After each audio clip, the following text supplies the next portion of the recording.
Salam sejahtera Bapak Ibu, saudara-saudara yang terkasih dalam Tuhan Yesus Kristus.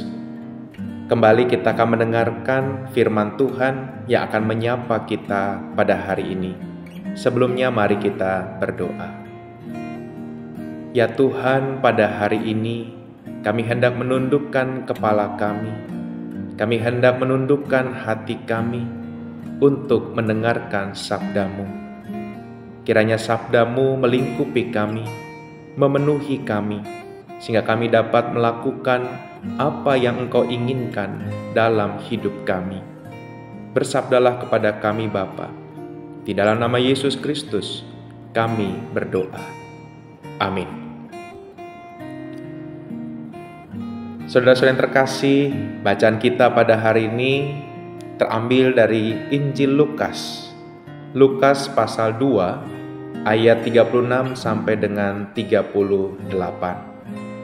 Lukas pasal 2 ayat 36 sampai dengan 38. Demikianlah disaksikan oleh Lukas. Lagi pula di situ ada Hana, seorang nabi perempuan, anak Fanuel dari suku Asyer. Ia sudah sangat lanjut umurnya. Sesudah kawin ia hidup 7 tahun lamanya bersama suaminya. Dan sekarang ia janda dan berumur 84 tahun. Ia tidak pernah meninggalkan bait Allah dan siang malam beribadah dengan berpuasa dan berdoa. Dan pada ketika itu juga datanglah ia ke situ dan mengucap syukur kepada Allah dan berbicara tentang anak itu kepada semua orang yang menantikan kelepasan untuk Yerusalem. Suatu kali saya sempat menyaksikan tayangan Kick Andy. Waktu itu masih dalam suasana Natal.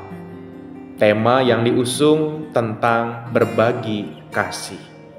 Ada satu tokoh yang diundang, seorang nenek berusia 71 tahun kala itu, namanya Ibu Hana Amalia Vandayani Ananda atau yang dikenal dengan Ibu Hana. Suatu kali Ibu Hana mengalami sakit lumpuh. Kemudian dia bernasar kepada Tuhan, "Tuhan, kalau aku sembuh, aku akan melayani orang-orang miskin." Puji Tuhan, Tuhan mendengarkan doa Ibu Hana dan ia sembuh. Sesuai dengan nasarnya, pada tahun 1990, ia mendirikan Yayasan Pondok Kasih di Surabaya. Pondok Kasih ini menampung para lansia, anak-anak yatim piatu, anak-anak yang dibuang oleh orang tuanya. Usia Ibu Hana tidak muda lagi, tetapi ia mau menjadi berkat. Di satu titik dia menyadari bahwa kebutuhan pokok manusia tidak hanya berbicara pangan, sandang, dan papan, tetapi juga status. Banyak warga miskin yang dilayaninya tidak punya KTP. Padahal untuk mengurus segala sesuatu butuh KTP. Mau mengontrak satu rumah butuh KTP yang harus diserahkan kepada pemilik kontrakan. Akhirnya Ibu Hana berjuang untuk mengupayakan warga miskin yang dilayaninya mendapatkan KTP. Pertanyaannya, apakah dia tidak pernah menghadapi tantangan? Seorang perempuan Kristen Tionghoa masuk ke tempat kumuh. Ternyata ia menyatakan dalam acara Kick Andy, tantangannya banyak. Pernah satu kali ia datang ke perkampungan kumuh, lalu ada seorang preman yang mendekatinya dan menaruh celurit di lehernya. Ibu Hana pun berteriak, "Dalam nama Tuhan Yesus." Entah mengapa ia selamat dan menjelaskan maksud kedatangannya kepada si preman itu dengan lembut. Saudaraku, tantangan yang dihadapi tidak membuatnya surut, tetapi semakin semangat menjadi berkat. Atas jerih payahnya, ia mendapatkan penghargaan dari Gubernur Jawa Timur kala itu. Ia pernah mendapatkan Satya Lencana dari Presiden RI pada tahun 2004 dan 2005. Dia juga pernah mendapatkan Women Humanitarian Award. Saudara yang terkasih, Kik Andy bertanya kepada Ibu Hana waktu itu, "Ibu Hana, apa yang membuat Ibu Hana mau melayani orang-orang miskin?" Ibu Hana pun menjawab, "Saya mau melakukannya karena cinta kasih saya kepada Tuhan dan kepada sesama. Oleh karena itu, saya mau melayani mereka." Saudaraku, alasan yang sangat kuat, cinta kasihnya kepada Tuhan dan sesama. Saudara yang terkasih dalam Tuhan Yesus Kristus, Ibu Hana sosok lanjut usia. Ia punya kelemahan tubuh tentunya. Dalam pelayanannya, dia juga menghadapi tantangan. Preman yang dia hadapi satu tantangan dari sekian banyak tantangan yang ia hadapi. Namun kita melihat dalam perjalanannya, sekalipun ada tantangan, ia tetap melayani Tuhan, melayani sesama karena cintanya. Hari ini kita juga mau belajar dari seorang tokoh lansia yang disebut dalam bacaan kita hari ini, namanya sama, yaitu Nabi Hana. Seorang yang setia menanti datangnya Sang Juru Selamat. Seorang nabi perempuan yang memberitakan firman Tuhan kepada Israel. Kala itu usianya 84 tahun. Masa yang rentan dengan kelemahan fisik. Konon ia juga sudah menjanda. Pada masa itu, seorang perempuan menikah pada usia kurang lebih 17 tahun. Dan dikatakan setelah 7 tahun menikah, suaminya meninggal, sehingga pada usia kurang lebih 24 tahun, ia telah menjanda. Berarti selama kurang lebih 60 tahun, ia hidup sendiri, tanpa seorang pun yang menafkahinya. Saudaraku, apa yang dilakukannya? Satu teladan yang membahagiakan, ia memakai seluruh waktu pribadinya untuk tinggal di rumah Tuhan, berdoa dan berpuasa untuk menjalin relasi dengan Tuhan. Dan ketika Yesus datang, ia pun menjadi orang yang memberitakan kabar sukacita itu yang dapat kita lihat dalam ayat 38. Kerohaniannya tetap bertumbuh meski segala aspek kehidupan mengecewakan Nabi Hana. Tantangan-tantangan dihadapinya. 60 tahun ia hidup sendiri dengan tantangan yang luar biasa sebagai seorang janda. Tetapi ia tetap setia melayani Tuhan, bahkan bersiap menyambut kedatangan Sang Putra Kudus. Saudaraku, bagaimana dengan kita? Saat ini kita sedang mempersiapkan dua hal.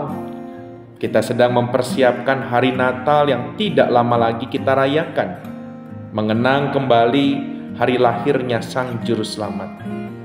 Dan yang kedua, kita juga sedang menantikan bukan lagi bayi mungil, tetapi juga Tuhan yang adalah Hakim, Yesus Kristus yang akan datang kedua kali.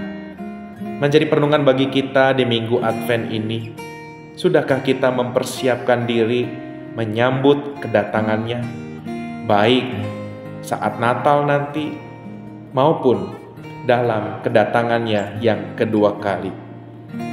Saudaraku, sama seperti Ibu Hana dan juga Nabi Hana, ada banyak aspek kehidupan yang tentu mengecewakan, kesehatan yang memburuk, keluarga yang terpuruk, pekerjaan yang berat, ataupun kita menghadapi kedukaan. Tidak mudah, saudaraku, tapi hari ini kita belajar dari tokoh Ibu Hana dan juga Nabi Hana, bagaimana mereka tetap melakukan apa yang menjadi tugas mereka, yaitu menjadi pelayan Tuhan. Kalau kita lihat apa dasarnya, saya yakin Ibu Hana, Nabi Hana melakukannya karena cinta kasih kepada Tuhan. Menjadi perenungan bagi kita dalam menyambut masa Natal dan juga kedatangan Yesus yang kedua kali. Sudahkah kita mempersiapkan diri menyambut kedatangannya? Sudahkah kita menjadi berkat untuk sesama kita, khususnya keluarga kita? Samratulangi mencetuskan satu ungkapan, sitau timau tumau tau, yang sederhananya orang hidup harus menghidupkan orang lain. Saudaraku, marilah dalam mengisi hari-hari kita belajar untuk menjadi berkat. Natal identik dengan pesta. Natal identik dengan kemeriahan, kemegahan. Hari ini kita diingatkan bagaimana kita juga bisa berbagi di dalam perjalanan hidup kita. Mungkin ada saudara kita, teman kita yang sedang berkekurangan. Biarlah perayaan Natal boleh mengingatkan kita untuk berbagi kasih kepada mereka sebagai wujud cinta kasih kita kepada Tuhan dan sesama. Tuhan Yesus menolong kita dalam mempersiapkan diri menyambut kedatangannya. Selamat menjadi berkat. Amin. Mari kita berdoa. Terima kasih Bapa untuk sapaan firman-Mu. Kami diingatkan kembali akan masa-masa Advent yang sedang kami jalani. Kami sedang mempersiapkan diri menyambut hari kelahiran-Mu. Namun kami juga sedang menyambut hari kedatangan-Mu yang kedua kali. Tuhan, di dalam masa persiapan ini, mampukanlah kami untuk melakukan banyak kebajikan sebagai wujud cinta kasih kami kepada Tuhan yang sudah memberikan yang terbaik untuk kami. Ajarilah kami ya Bapa, ketika kami hendak merayakan hari kelahiran-Mu, kami mohon tolonglah kami supaya kami juga diingatkan tidak hanya memikirkan kepentingan kami dalam berbagai acara-acara pesta yang kami rayakan, tapi juga kami boleh berbagi kepada sesama kami. Sebagai hamba-hamba-Mu, sebagai pengikut-Mu, kami juga mau belajar untuk terus melakukan kebajikan selagi kami menanti kedatangan-Mu yang kedua kali. Ya Bapa dalam surga, kami hendak menyerahkan seluruh langkah hidup kami. Berikanlah kepekaan kepada kami, mata yang mau melihat, telinga yang mau mendengarkan jeritan hati sesama kami yang sedang kesulitan. Dan biarlah kaki kami boleh Engkau gerakkan untuk melangkah, dan tangan kami Engkau boleh ayunkan untuk memberikan pertolongan kepada mereka. Terima kasih Bapa, dalam Kristus Yesus yang kedatangannya kami nanti-nantikan, kami berdoa. Amin. Demikianlah sapaan Gembala pada hari ini. Selamat melanjutkan perjalanan hidup kita. Tuhan Yesus menolong Bapak Ibu Saudara sekalian bersama dengan keluarga tercinta. Amin.